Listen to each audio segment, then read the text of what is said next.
आणि थोडा एक इन्सिडेंटसुद्धा झाला होता, त्याच्यामुळे जास्त फिरलो नाही. माझ्याबरोबर जो शुभम होता तो बाईक चालवत होता, तर बाईक चालवायला प्रॉब्लेम येत होता म्हणून आम्ही थांबलो, जास्त रिस्क नाही घेतली.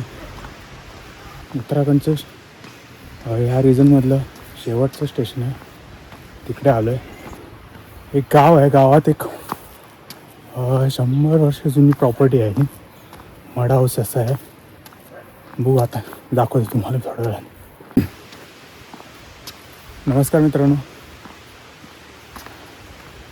कडकडीत सकाळच्या थंडीमध्ये तुमचं पुन्हा एकदा स्वागत. काल 3 दिवस मसुरीला होतो. मसुरीला थोडं फिरलो तिथे पण एवढी काही मजा नाही आली. आणि थोडा एक इन्सिडेंटसुद्धा झाला होता, त्याच्यामुळे जास्त फिरलो नाही.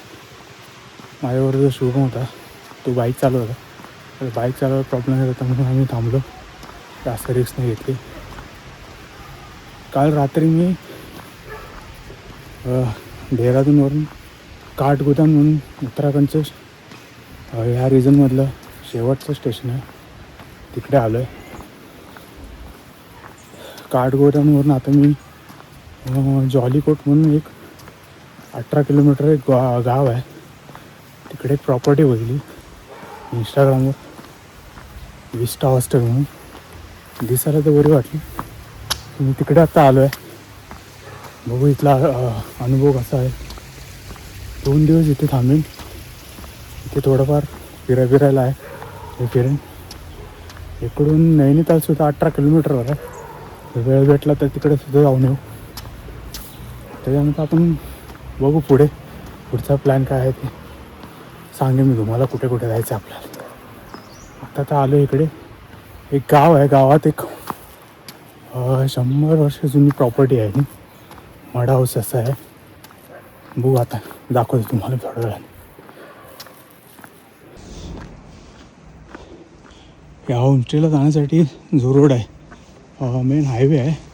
इथून सगळं हायवे तो नैनिताल कैचीधाम ह्या साईडला जातो, तो हायवे आहे. तिकडे एक पेट्रोल पंप आहे. पेट्रोल पंपवरून वर 3 किलोमीटर हे गाव आहे. डांबर रोड असल्यामुळे काही चढायला काही वाटत नाही. बघू आता पुढे. पण पूर्ण आता इतकी थंडी वाजता नाही, ते 40 साईडने पूर्ण जंगल आहे ते, त्यामुळे आणि जबरदस्त थंडी वाजते. आता सकाळची जवळजवळ 8:30 वाजले असतील, 7:30-8.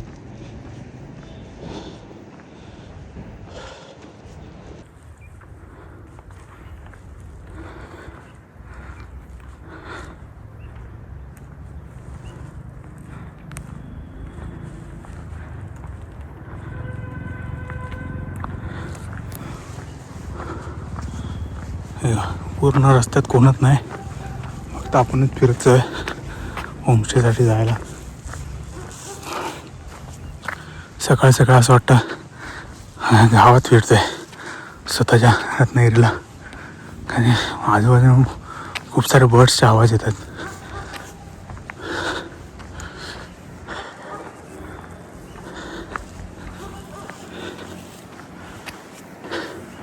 मॉर्निंग वॉकला आल्यासारखं वाटतं मला तर.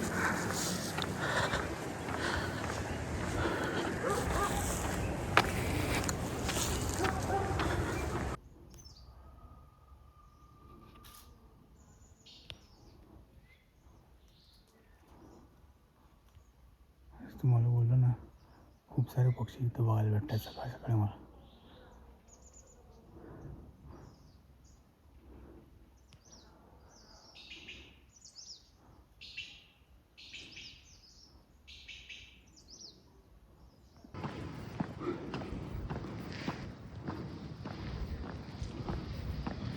या इथे होमस्टेसाठी असे इथे दाखवलेत साईनबोर्ड.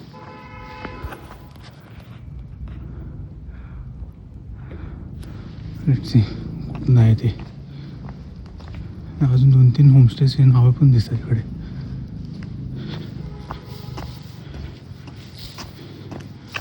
इथून वर जायचं.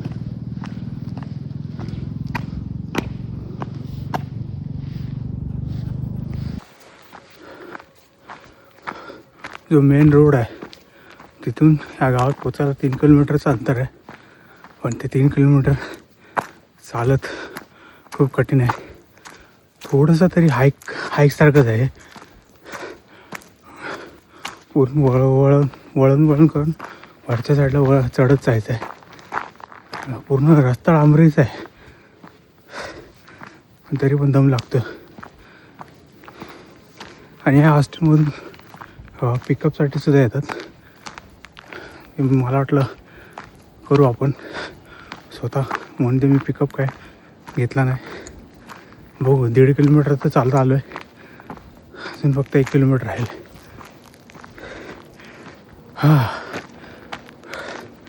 डोंगर बघा, 2-3 किलोमीटर आपल्याला वाटतं सहज चढलो आपण.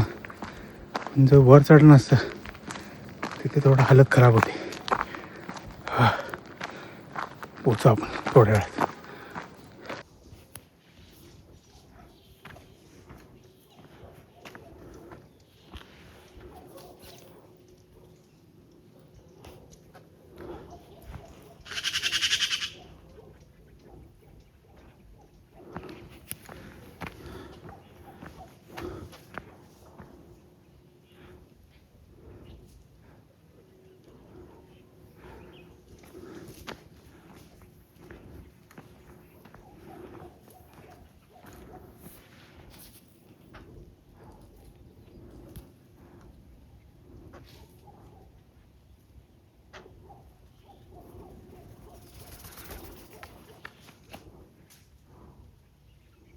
जबरदस्त पक्षी आहे. केवढी मोठी शिपुडं बघा त्याची. पोपळे पण भरपूर आहे तिकडे. हो, उडाला कॅमेरा समोरून उडाला आपल्या. ह्या साईडला जायचं आपल्याला वर.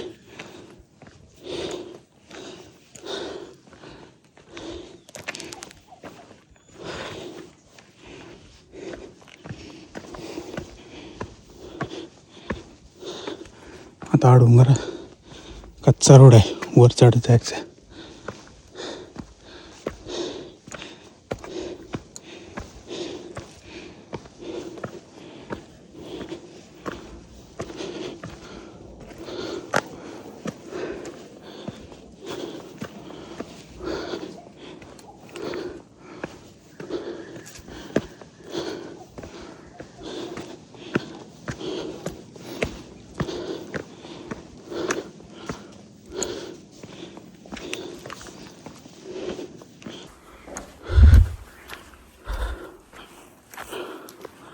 रोड आहे चांगला, पूर्ण असा दगडाने बनवलेला आहे.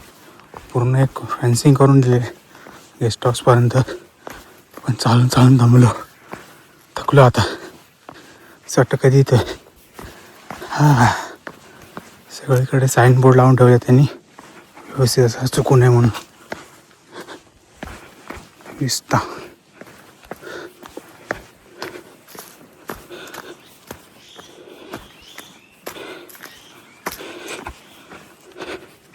स्टेसाठीच फक्त या. इथून अपडाऊन करायला मला वाटतं गाडीच करावं लागेल स्वतःची.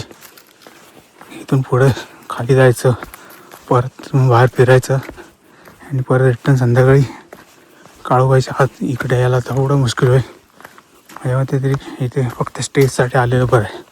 बघू, आपण 2 दिवसावर केलेलं आहे बुकिंग. वेळ भेटला तर जाऊ, नाही तर हा गावच फिरू इकडे.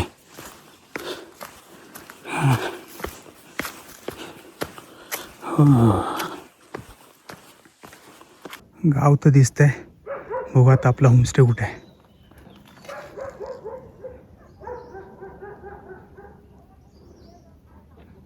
फायनली पोचलो बाबा एकदाचा. विस्टा हॉस्टेल्स.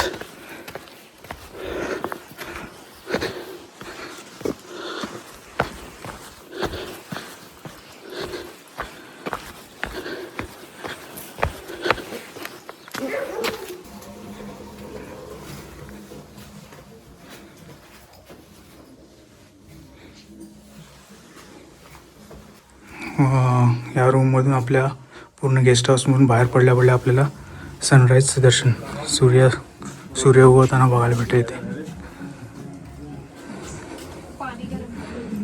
हमारी याद